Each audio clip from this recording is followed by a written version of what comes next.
Hi, I'm Mike from Michigan, and this is my second homemade Cultipacker video. I recommend that you watch my first one if you haven't already. I'm going to go into a lot more detail in the first one than I am in this one. Some of the processes are similar, so I'm not going to cover them all again here. This is a little different design and it is a little more advanced, but it's still something that anybody can do at home. I've got my Cultipacker wheels, so I'm ready to get started. For the frame, I've got two pieces of angle iron, 2.5 inch by 2.5 inch, 6.5 feet long. I've got some 1x2 channel for the tongue. I got an 1 7/8" diameter axle, 6.5 feet long. I've got two pieces of channel, 1 inch, 1/2 inch sides on them. And then for a new part, when I was going through the scrap yard, they had a big piece of channel, probably 8 feet long, and I asked them if they could cut off some 4-inch slices, and they did. So I have two 4-inch slices of channel. Then I have two pieces of 3x4 tubing that I'm going to use for the support, two pieces of 2-inch wide by 1/4 that I'm going to use for the coupler on the tongue, and then I have my 1 7/8" diameter pillow block bearing. These are self-aligning bearings. I go into that a little more detail in the first one, but if you don't watch that, I highly recommend you get self-aligning bearings. I put these on the drill press, drill 2 1/2-inch holes on the bottom on each side to hook the angle iron to, 2 5/8 holes in the middle for the bearing to hook onto, and then a 1/2-inch hole on each side. And basically what that's going to do, as you can see, I've got the holes already drilled there. That's going to line up just like that to hold my angle iron for the frame. And then this piece, which I already drilled in the drill press, is going to come right through here like that and bolt right on there, and then the bearing will bolt right underneath that, and that's basically going to be our frame. One thing I did want to make note of, as you can see, we got a nice tight fit in there. I had to take my grinder, and you can see here I had to grind that edge off just a little bit because it was just a little too square, and I did that on both sides. That way you got a nice snug fit in there when everything tightens up. I put a couple bolts in the end pieces just to hold everything together and square it all up while I put the tongue in. We've got a couple options here. I've seen them where they put the tongue right on top, just like that, mount it in, and then they'll put a block of wood underneath here or a piece of steel to hold it. The only trouble you have when you do that is when you put the support braces on. Now you got to put a block of wood under each support brace to get it to line up this way. Or a second option, this is a famous Ohio double packer, my next project, and you can see here they put two pieces of angle on there, and that's what they mounted the tongue to, and then the support brace came up and they bent it up from the bottom to meet the top.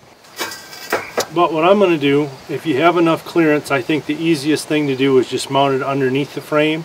Then you can mount your support brackets underneath the frame, and you don't have to worry about bending everything up and putting in spacers. Probably the easiest thing to do is just put a couple C-clamps on there, hold it right where it needs to be.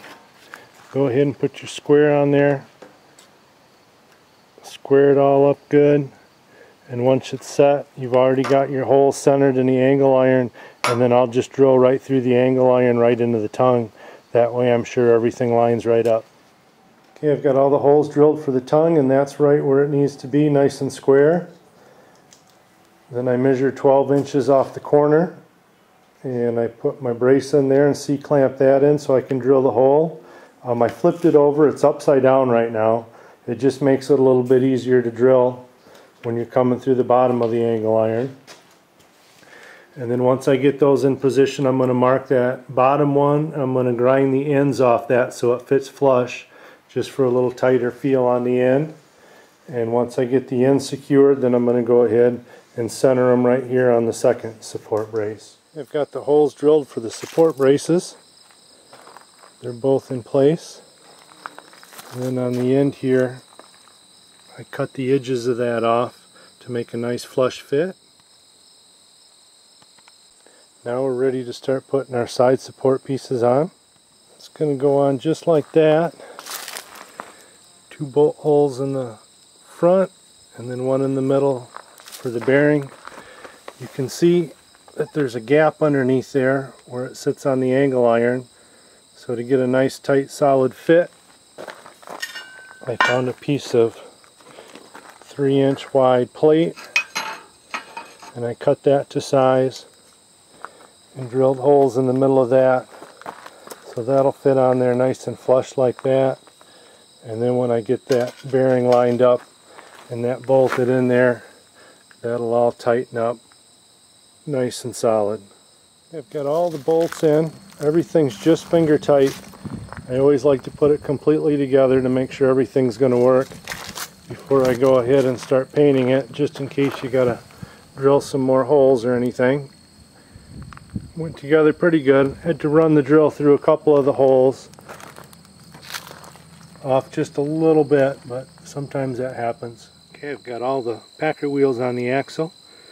I cleaned the end of that axle off with a wire brush with a grinder. That way the bearing will fit on there better. And then I have a shaft collar on here that will keep the Packer wheels tight, and it'll also keep the Packer wheels from rubbing against the frame and the bearing. This is the cheap kind. These run about $5 a piece. Where I got the bearings from, 1 7/8".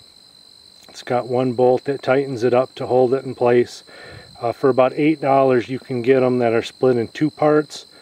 That's kind of nice because then you can put them on the axle without having to slide them over the end.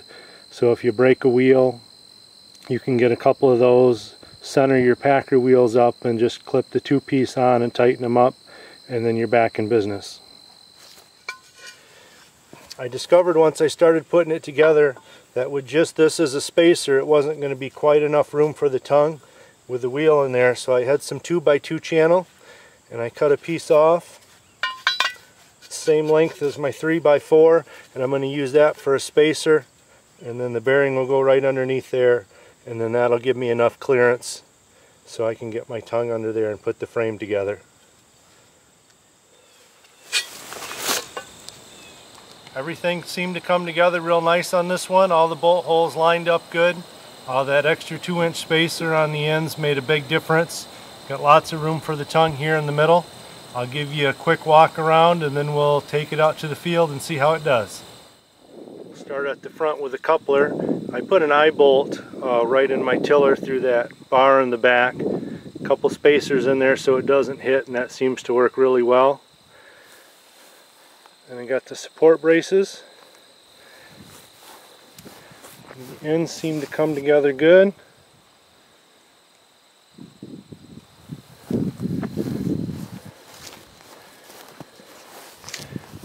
View from the back. You can see there's some nice clearance under there now. Got 2-3 inches.